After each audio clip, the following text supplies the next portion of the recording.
الحمد لله وكفى وسلام على عباده الذين اصطفى أما بعد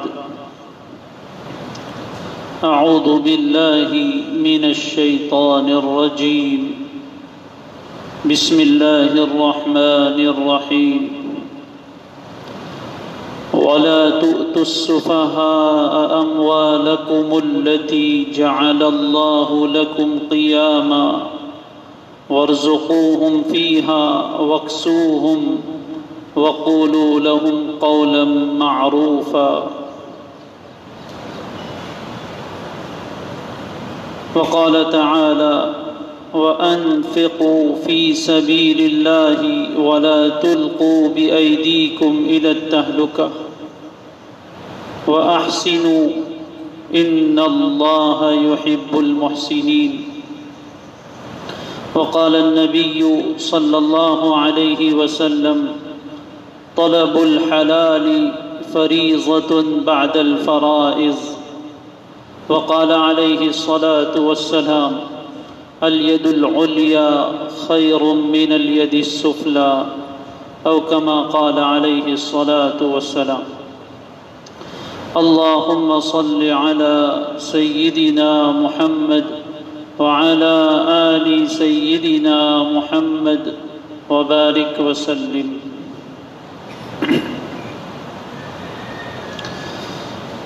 میرے محترم دوستو اور بزرگوں، اللہ تبارک و تعالی نے انسان کو جسم اور روح دو چیزوں کا مجموعہ بنایا ہے۔ ایک انسان کا جسم ہے جو آنکھوں سے نظر آتا ہے، اور ایک ہماری روح ہے جو آنکھوں سے نظر تو نہیں آتی لیکن وہی اصل ہے۔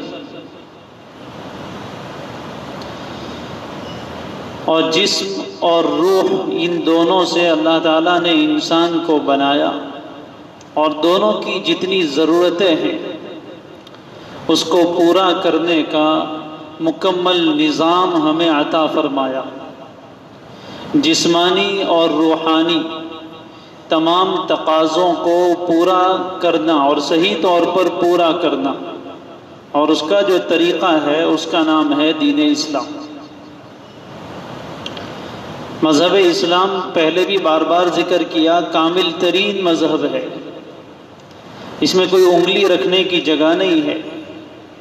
اللہ نے جسم دیا تو اس کے سارے تقاضے پورے کرنے کا انتظام بھی فرمایا، اس کی ترغیب بھی دی، اس کے فضائل بھی بیان فرمائے۔ اور اللہ تعالیٰ نے روح پیدا فرمائی تو روح کی ساری ضرورتیں کیا ہیں وہ بھی بتایا، اور ان ضرورتوں کو پورا کرنے کے طریقے بھی بتائے، اور پھر ان ضرورتوں کو صحیح طریقے پر پورا کرنے کو عبادت بنا دیا۔ روحانی تقاضوں کو پورا کرنا اور روح کو باقی رکھنا، روح کو ترقی دینا، اس کے لیے اللہ تبارک و تعالی نے دین بنایا ہے، جس کو قرآن مجید نے ان الفاظ میں بیان فرمایا جعل اللہ الکعبۃ البیت الحرام قیاما للناس۔ اللہ تعالیٰ نے کعبہ شریف کو، بیت الحرام کو انسانوں کی بقا کا ذریعہ بنایا ہے، انسانوں کے دنیا میں باقی رہنے کا ذریعہ بنایا۔ اور جو الفاظ اللہ تعالیٰ نے کعبۃ اللہ کے بارے میں، البیت الحرام کے بارے میں استعمال فرمائے، آپ کو تعجب ہوگا۔ دوسری جگہ فرمایا وَلَا تُؤْتُوا السُّفَهَاءَ أَمْوَالَكُمُ الَّتِي جَعَلَ اللَّهُ لَكُمْ قِيَامًا۔ مال کو اللہ تبارک و تعالی نے انسانوں کے قیام کا، ان کے باقی رہنے کا ذریعہ بنایا۔ جس طرح انسان کی روحانیت کا باقی رہنا اور اس کا ترقی کرنا دین پر اور کعبہ کے ساتھ وابستہ ہے، اسی طرح انسانوں کے جسم کا باقی رہنا اور انسانوں کے جسم کا ترقی کرنا یہ مال کے اوپر وابستہ ہے۔ تو مال و دولت، روپیے پیسے، سونے چاندی، یہ بھی شریعت کی نظر میں ایک اونچا مقام رکھتی ہے، کہ اس کے بغیر انسانوں کی جسمانی ضرورتیں پوری نہیں ہو سکتی۔ شریعت کی تعلیمات کو صحیح طور پر دیکھا جائے تو اس سے یہ بات سامنے آتی ہے کہ شریعت اسلامیہ نے قرآن و حدیث کے ذریعے سے مال حاصل کرنے کی، نمبر 1 مال حاصل کرنے کی، نمبر 2 مال کی حفاظت کرنے کی، نمبر 3 مال کو بڑھانے کی، اور نمبر 4 مال کو کارآمد بنانے کی، فائدہ مند بنانے کی ترغیب دی ہے۔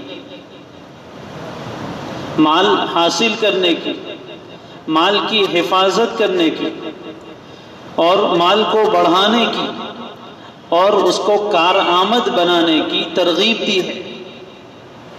چنانچہ مال کی اہمیت کا اندازہ اس سے لگائیے کہ شریعت میں بہت ساری عبادتیں، بہت سارے فرائض مال کے ساتھ وابستہ ہیں۔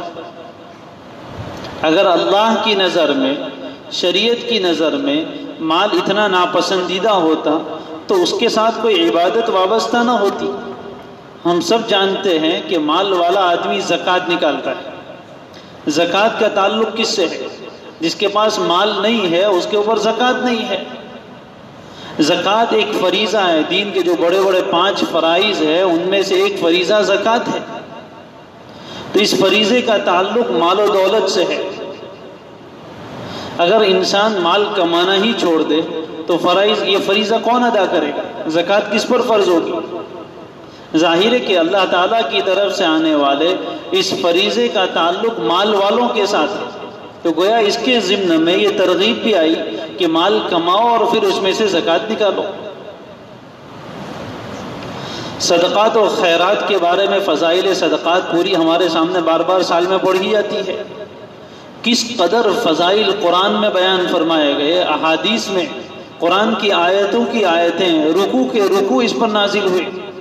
اللہ کے راستے میں مال خرچ کرنا، صدقہ کرنا، خیرات کرنا، لوگوں کی مدد کرنا، اس کے بارے میں کتنا ثواب بیان فرمایا گیا ہے کہ کوئی آدمی 1 روپیہ خرچ کرے تو 700 نیکی، اور اللہ تعالیٰ جس کے لیے چاہتا ہے اور بڑھاتا ہے۔ اور پھر مخصوص جگہوں پر خرچ کرنے کے الگ فضائل، یتیم کی کفالت کے الگ فضائل، بیوہ کی کفالت کے الگ فضائل، اللہ کے راستے میں جہاد میں مال خرچ کرنے کے الگ فضائل۔ تو معلوم ہوا کہ اللہ تعالیٰ یہ چاہتے ہیں کہ اس کے بندے مال کمائے اور پھر اللہ کے راستے میں خرچ کرے۔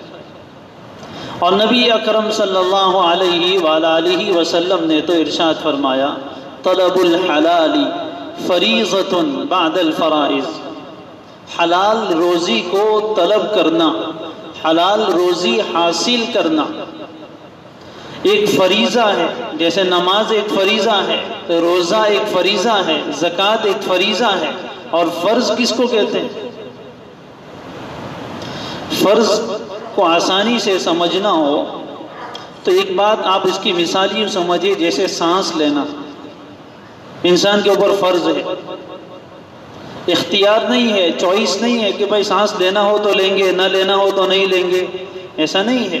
سانس لینا ہی پڑے گا، اس کے بغیر زندگی باقی نہیں ہے۔ تو جس طرح سانس لینا فرض ہے، اسی طرح نماز پڑھنا فرض ہے۔ فریضے کی تعریف آسانی سے سمجھنی ہو تو اس کو یاد رکھو، اس لیے کہ فرض میں آپ کے پاس آپشن نہیں ہوتا کہ کرنا ہو تو کرو، نہ کرنا ہو تو نہ کرو، کرو گے تو ثواب ملے گا، نہ کرو گے تو کچھ نہیں، کرنا ہی ہے، اس کے بغیر آپ کا بقا نہیں ہے۔ تو حلال روزی حاصل کرنے کو نبی کریم صلی اللہ علیہ وآلہ وسلم نے فریضہ بتایا کہ ایک فرض ہے، کمپلسری، ہر انسان کے اوپر ضروری ہے، بعد الفرائض۔ ہاں، اللہ تعالیٰ کے جو دوسرے فرائض ہیں ان کی ادائیگی کے بعد۔ تو حلال روزی حاصل کرنے کی ترغیب دی، یہ تو آپ کا ایک ارشاد تھا۔ اور جس چیز کو فرض قرار دیا جائے وہ عبادت ہوتی ہے۔ اس سے یہ بات سمجھ میں آئی کہ جس طرح نماز پڑھنا عبادت ہے، ویسے صحیح نیت کے ساتھ حلال روزی حاصل کرنے کی کوشش کرنا، صحیح طریقے پر کوشش کرنا، یہ بھی عبادت ہے۔ اس چیز کو ہم اپنے ذہن میں نہیں رکھتے، اپنی ضرورت سمجھتے۔ مذہب اسلام کا حسن، اس کی خوبی یہ ہے کہ اس نے انسان کی ضرورتوں کو بھی عبادت بنا دی۔ مال تو دنیا میں ہر انسان کماتا ہے، چاہے وہ مسلمان ہو غیر مسلم ہو۔ ایک غیر مسلم بھی صبح سے شام تک محنت کرتا ہے، کما کر لاتا ہے، اس کا پیٹ بھر جاتا ہے، اس کا بینک بیلنس جمع ہو جاتا ہے، لیکن اس کو ثواب کچھ نہیں ملے گا، آخرت میں اس کے پاس کچھ نہیں ہے۔ لیکن اللہ نے مجھے اور آپ کو ایمان دیا ہے، اس ایمان نے مٹی کو سونا بنا دیا ہے۔ ایک ایمان والا روزی حاصل کرنے کے لیے جاتا ہے، چاہے وہ لاری لے کر نکلے، چاہے وہ مزدوری کرنے جائے، دکان پر جائے، ملازمت کے لیے جائے، کہیں بھی جائے، وہ جتنا وقت اس کام میں لگا رہا ہے اس کی نیت یہ ہے کہ میرے رب نے میرے اوپر حلال روزی حاصل کرنا فرض قرار دیا، میرے کندھے پر میرے ساتھ ساتھ میرے معصوم بچوں کا خرچہ ہے، میری بیوی کا خرچہ ہے، میرے بوڑھے ماں باپ کا خرچہ ہے، اس لیے میں کما رہا ہوں کہ مجھے کسی کے پاس ہاتھ نہ پھیلانا پڑے۔ تو یہ اس انسان کا روزی حاصل کرنے کے لیے جانا، یہ بھی اس کے لیے عبادت ہے۔ اور فرض جو ہوتا ہے اس کا نوافل کے مقابلے میں بہت اونچا مقام ہے۔ علماء نے لکھا ہے کہ ایک انسان مسجد میں بیٹھ کر تسبیح پڑھ رہا ہے، سبحان اللہ، الحمدللہ، اللہ اکبر، یقیناً بہت بڑا نیکی کا کام ہے۔ اور دوسرا انسان راستے پر لاری لے کر روزی کمانے کے لیے نکلا ہے اور وہ سبزی بیچنے کے لیے آواز لگا رہا ہے، جس طرح اس سبحان اللہ الحمدللہ پڑھنے والے کو ثواب دیا جائے گا، اس روزی کمانے کے لیے آواز لگانے والے کو بھی ثواب دیا جائے گا۔ تو شریعت نے ہمیں اس بات کی ترغیب دی، فضیلت بیان فرمائی کہ ہم روزی حاصل کرنے کی کوشش کریں۔ اب سماج میں اگر دیکھا جائے تو افراط و تفریط، ایک طرف کچھ لوگ دنیا حاصل کرنے کے پیچھے ایسے پاگل ہوئے کہ نہ حلال کی تمیز ہے نہ حرام کی تمیز ہے، پیسہ ہو چاہے جیسا ہو، یہ ان کا سلوگن ہے، پیسہ ہو چاہے جیسا ہو، کہیں سے بھی آتا ہے، حلال ہے حرام ہے کچھ پرواہ نہیں، بس پیسہ آنا چاہیے۔ اور ایک طرف دوسری طرف دیکھیں تو کچھ لوگ ایسے ہیں کہ اللہ نے روزی تو لکھ دیا، آرام سے بیٹھو، اپنے مقدر کا تو مل جائے گا۔ دونوں طریقے غلط ہیں۔ ہاتھ پر ہاتھ دھرے بیٹھے رہنے کی ترغیب نہیں تھی، ہاتھ پیر مارنا ہے، اپنی حیثیت کے مطابق انسان کو محنت کرنی ہے۔ وہ مشہور حدیث اس میں پیش کرتے ہیں کہ اللہ کے نبی صلی اللہ علیہ وسلم نے فرمایا کہ اگر تم اللہ کے اوپر ایسا توکل کرو، ایسا بھروسہ کرو جیسا توکل کرنے کا حق ہے، تو تمہیں ایسے روزی دے گا جیسے پرندوں کو روزی دیتا ہے، کہ وہ صبح خالی پیٹ اپنے گھونسلوں سے نکلتے ہیں اور شام کو پیٹ بھر کر واپس آ جاتے ہیں۔ کہ دیکھو اللہ کے نبی نے فرمایا توکل کر کے بیٹھو، اللہ کھلائے گا۔ حالانکہ اس حدیث کو سمجھا نہیں ہے، حدیث کے جو الفاظ ہیں اگر اس پر غور کرتے تو خود اس سے یہ بات ثابت ہوتی ہے کہ اللہ کے نبی صلی اللہ علیہ وسلم محنت کرنے کی اور کوشش کرنے کی ترغیب دے رہے ہیں۔ پرندے گھونسلے میں بیٹھے نہیں رہتے ہیں، صبح نکلتے ہیں اور جگہ جگہ گھومتے ہیں، اس چھت سے اس چھت پر، اس کھیت سے اس کھیت میں، اتنی محنت کرتے ہیں صبح سے شام تک، تب پیٹ بھر کر آتے ہیں۔ تو ہمیں بھی اس کی ترغیب دی گئی کہ ہم اپنے اعتبار سے محنت کریں، اپنی حیثیت کے مطابق، اپنی سمجھ کے مطابق، اپنی استطاعت کے مطابق محنت کرو اور توکل اللہ کی ذات پر رکھیں، تو اللہ تبارک و تعالیٰ کھلائیں گے۔ تو ایک چیز تو یہ ہونی چاہیے کہ حلال روزی حاصل کرنے کے لیے محنت کی جائے، ہاتھ پر ہاتھ دھرے انسان بیٹھا نہ رہے۔ اور دوسری بات اس میں یہ خیال رکھا جائے کہ پھر روزی حاصل کرنے کے لیے جو ذریعہ اختیار کرے وہ حلال ہو، اس میں شریعت کی پابندی آزاد نہیں چھوڑا ہے کہ جہاں سے چاہے لے آئے، حلال طریقے کے مطابق، تب جا کر یہ عبادت بنے۔ جب سب سے پہلا تصور ہمیں یہ دیا گیا کہ روزی کمانا بھی عبادت ہے، تو عبادت کا طریقہ کس سے پوچھیں گے؟ نماز عبادت ہے تو ہم اپنی مرضی سے نہیں پڑھتے کہ جیسے جی میں آئے پڑھ لیں گے، جیسا نبی اکرم صلی اللہ علیہ وسلم نے نماز پڑھ کر دکھائی ہے ویسے ہم نماز پڑھتے ہیں۔ روزہ عبادت ہے تو روزہ اپنے جی میں آئے اس طرح 24 گھنٹے کا روزہ نہیں رکھتے، صبح شادی سے لے کر غروب آفتاب تک ہی رکھتے۔ اسی طرح روزی کمانا بھی عبادت ہے تو اس کے طریقے بھی شریعت سے لینے پڑیں گے۔ تو پہلی چیز تو یہ ہو کہ ہماری کوشش یہ ہو کہ ہم میں سے کوئی آدمی بیکار نہ بیٹھا ہو، روزی حاصل کرنے کا کوئی نہ کوئی ذریعہ اختیار کرے۔ اور اس روزی حاصل کرنے کو عبادت بنائے، اپنی نیت کا بار بار استحضار، تو انسان کو پھر اکتاہٹ بھی نہیں ہوتی، صبح سے شام تک تھکتا ہے، لیکن جب اس کے دل میں یہ نیت آ جائے گی کہ میں عبادت کروں، اس روزی حاصل کرنے کے ذریعے سے مجھے اللہ کا قرب ملے گا، تو پھر اس انسان کو روزی حاصل کرنے میں مزہ آئے گا۔ اور اس کا خیال رکھے کہ طریقہ صحیح ہو، اور روزی حاصل کرنے کی وجہ سے شریعت کے دوسرے احکام میں خلل پیدا نہ ہوتا ہو، دوسرے فرائض نہ چھوٹتے ہو، اور طریقہ صحیح ہو، نمازیں بیچ کی نہ چھوٹتی ہو، اور اس میں جھوٹ نہ بولتا ہو، دھوکہ نہ کرتا ہو، فریب نہ دیتا ہو، یہ جو شریعت کے طریقے ہیں اس کو اپنائے اور حرام سے اپنے آپ کو بچائے۔ نبی اکرم صلی اللہ علیہ وآلہ وسلم نے اپنی ارشاد مبارک سے بھی ترغیب دی اور عمل سے بھی۔ ایک صحابی بہت غریب تھے، نبی اکرم صلی اللہ علیہ وسلم کی خدمت میں حاضر ہوئے اور کچھ سوال کیا کہ میرے پاس کچھ نہیں ہے، مجھے کچھ عطا فرمائے، یعنی کچھ مال دے دیجئے۔ آپ نے دریافت کیا کہ تمہارے پاس گھر میں کیا ہے؟ انہوں نے کہا کہ ایک ٹاٹ ہے جس پر ہم سوتے ہیں اور اسی کو اوڑھ لیتے ہیں، اور ایک پیالہ ہے۔ آپ نے فرمایا دونوں چیزیں لے آؤ۔ پیسے نہیں دیے، دونوں چیزیں منگوائی، اور صحابہ میں اطاعت کا جذبہ تھا۔ مسجد میں بیٹھ کر آپ علیہ الصلوۃ والسلام نے اس کی نیلامی کی، حراجی کی، اور کہا کون خریدے گا ان دو چیزوں کو؟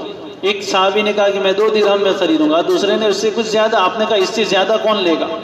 یہ حراجی کرنا جائز ہے، اس کے احکام علماء سے بعد میں پوچھیں کہ کس طرح حراجی کی جاتی ہے اور کون اس میں حصہ لے سکتا ہے اور کس نیت سے حصہ لینا چاہیے۔ بہرحال حضور نے یہ جس نے زیادہ دیا اس کو دے دیے، گھر میں 2 چیزیں تھی وہ بھی بکوا دی۔ اس کے بعد ان کو پیسے ہاتھ میں دیے اور کہا اس میں سے آدھے پیسوں کا سامان خریدو، کھانے پینے کی چیزیں، اور گھر والوں کو دو، اور جو باقی آدھے ہیں اس سے کلہاڑی کا ایک پھل خرید لاؤ۔ کلہاڑی میں جو لوہے کا حصہ ہوتا ہے، اردو میں اس کو پھل کہتے ہیں، کھانے کا پھل نہیں، اور وہ لے آؤ۔ وہ لے آئے، لکڑا تو کہیں بھی مل جاتا ہے۔ آپ صلی اللہ علیہ وسلم نے اپنے دستے مبارک سے اس کلہاڑی میں لکڑا لگایا اور کہا جاؤ جنگلوں میں جاؤ، اللہ کی زمین بہت بڑی ہے، لکڑیاں کاٹ کر لاؤ، 15 دن سے پہلے مجھے دکھنا نہیں چاہیے، 15 دن تک یہاں مت آنا، جاؤ جنگل میں لکڑیاں کاٹو، لا کر بیچو۔ چنانچہ ہو گئے، جنگل سے لکڑیاں کاٹتے، لاتے اور بیچتے۔ 15 دن کے بعد آئے حضور کی خدمت میں، اور آنے کے بعد جو پیسے خرچ ہوئے تھے وہ تو سب وصول ہو گئے، بچت لے کر آئے کہ اللہ کے رسول یہ بچے۔ آپ نے اس موقع پر ایک عجیب جملہ ارشاد فرمایا یہ تیرے لیے اس سے بہتر ہے کہ قیامت کے دن تو آئے اس حال میں کہ تیرے چہرے پر سب زخم ہو، اور فرمایا کہ سوال کرنا، لوگوں سے بھیک مانگنا، یہ اللہ کی نظر میں پسندیدہ عمل نہیں ہے۔ اس کے یہ قیامت کے دن سوال جو آدمی خود کرتا ہے بلا ضرورت کے، وہ چہرے پر زخم کی صورت میں آئے۔ آپ نے کس قدر بلیغ انداز میں، کس قدر پر اثر انداز میں امت کو ترغیب دی روزی حاصل کرنے کی، اس لیے اس کی کوشش ہونی چاہیے۔ تو ایک تو مال کمانا ہے، اور اس کے بعد میں نے دوسری بات کہی کہ شریعت نے اس کی حفاظت کی بھی ترغیب دی، مال کو ضائع کرنے سے بچے۔ حفاظت کا مطلب کیا ہے کہ بے جا جہاں اس کے خرچ کرنے کا موقع نہیں ہے وہاں خرچ کر کے اس کو نہ اڑائے۔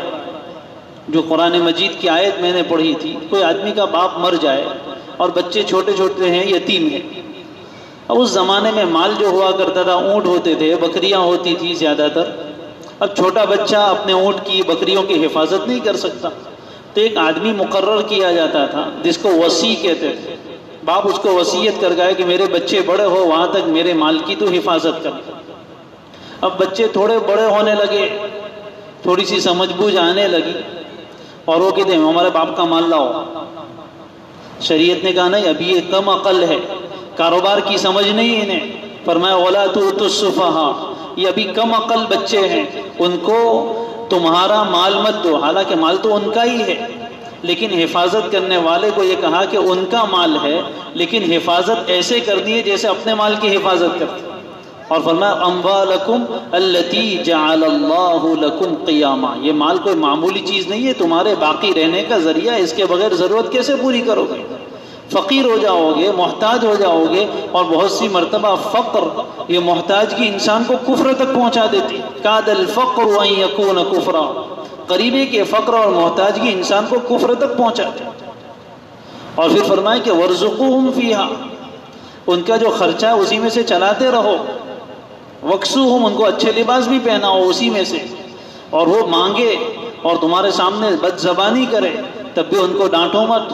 قولوا لہم قولا معروفا، اچھی بات کہہ کے سمجھا کہ ان کو بیٹے ابھی تم چھوٹے ہو، بڑے ہو جائیں گے سب تمہارا ہی ہے، اس کی حفاظت کرو. اور بھی جگہ قرآن مجید میں یہ مضمون آیا ہے، تو حفاظت کا بھی حکم دیا، بڑھانے کا بھی حکم دیا، اور اس کے ساتھ اس کو کارآمد بنانے کا حکم دیا.